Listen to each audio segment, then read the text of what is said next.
காஞ்ச சமையலில் வந்து நம்ம ஒரு எக் ரெசிபி தான் பார்க்க போகிறோமோ. ரொம்பவுமே டிஃப்ரெண்ட்டான ஒரு ஸ்டைலில் தான் இருக்கும். இது டேஸ்ட்டாகவும் இருக்கும், ஈஸியாகவே செஞ்சிடலாம். வாங்க வீடியோக்குள்ளே போகலாம். அதுக்கப்புறம் என் தொண்டை கட்டிகிட்டு இருக்குது, கொஞ்சம் அட்ஜஸ்ட் பண்ணிங்க. பாத்திரம் வச்சுட்டு அதில் 2 ஸ்பூன் ஆயில் விட்டுட்டு 2 பெரிய வெங்காயம் சேர்த்துங்க. வெங்காயம் சின்னதாக இருக்கிற பட்சத்தில் 3 வெங்காயமாக சேர்த்துங்க. நல்லா கலந்து கொடுத்துருங்க. கலந்து கொடுத்ததுக்கப்புறம் பொன்னிறமாக ஆனதுக்கப்புறம் இஞ்சி பூண்டு விழுதை நான் அம்மியில் நசுக்கி சேர்த்துருக்கேன். நீங்கள் விழுதா வேணாலும் சேர்த்துங்க. இந்த அம்மியில் நசுக்கி சேர்க்குறச்ச டேஸ்ட்டு கொஞ்சம் டிஃப்ரெண்ட்டாக இருக்கும். கலந்து கொடுத்ததுக்கப்புறம் நான் வந்து பார்த்திங்கன்னா தக்காளி சேர்த்துக்கிறேன். தக்காளி வந்து வெங்காயத்தோட குவான்டிட்டி விட கம்மியாக இருக்கணும்.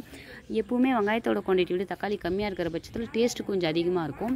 இப்போ நல்லா கலந்து கொடுத்துருங்க. உப்பு சேர்த்துங்க. 1.5 ஸ்பூன் அளவுக்கு மிளகு சேர்த்துங்க. சேர்த்துட்டு இது நல்லா வதங்கி வரட்டும். வதங்கி வந்ததுக்கப்புறம் சூடு ஆறனதுமே மிக்சியில் போட்டு நைஸாக அரைச்சி எடுத்துங்க. நான் ஆல்ரெடி ஒரு 4 முட்டையை வேக வச்சு வச்சுருக்கேன். அதை தோலை உரித்து எடுத்து வச்சிடலாம்.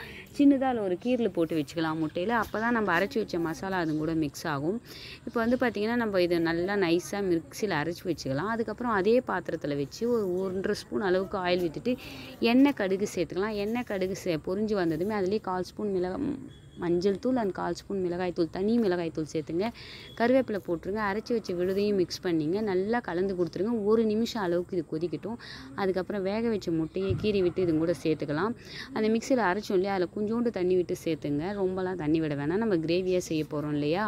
உங்களுக்கு தண்ணியாக வேணும்னா நீங்கள் ஒரு கிளாஸ் அளவுக்கு தண்ணி வச்சுக்கலாம். அப்போவுமே கூட இது கட்டியாக தான் இருக்கும், நல்லா டேஸ்ட்டாக இருக்கும்.